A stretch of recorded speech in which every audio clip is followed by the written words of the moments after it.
Yan guys, may carrots tayo dito, may patatas tayo dito, and then may sibuyas din tayo dito. Sa sibuyas lang, tapos may corned beef tayo dito, pure gold ang kinuha natin. Then may isang maliit tayo ditong rino. Yan, ito lang ang ating mga ingredients. Then syempre, papalitan na natin ang ating carrots, patatas at sibuyas.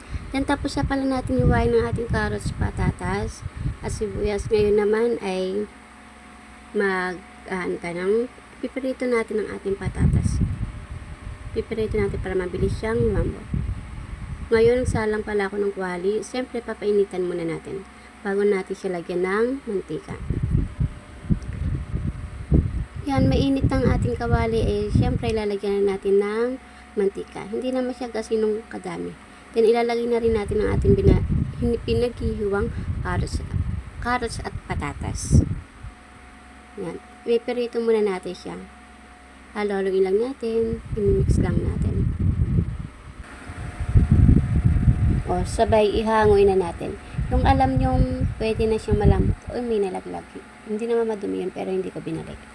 Yan, hangoy na natin. Kasi alam ko malambot-lambot na siya at lulutuin pa natin. Then ngayon, ikikisa naman natin ang ating sibuyas. Siyempre, ilalagay na rin natin ang ating corned beef.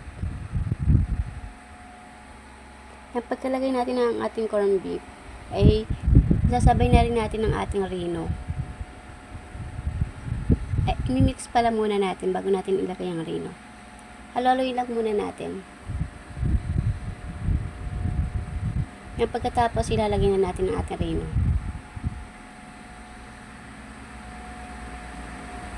Maliit na rino lang ginamit ko dyan kasi isang corned beef lang naman pero depende na rin sa inyo kung gaano kadami yung rino ang ilalagay nyo.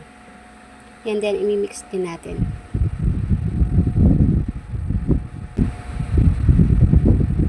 Halo-haloin lang natin hanggang sa kumulo siya.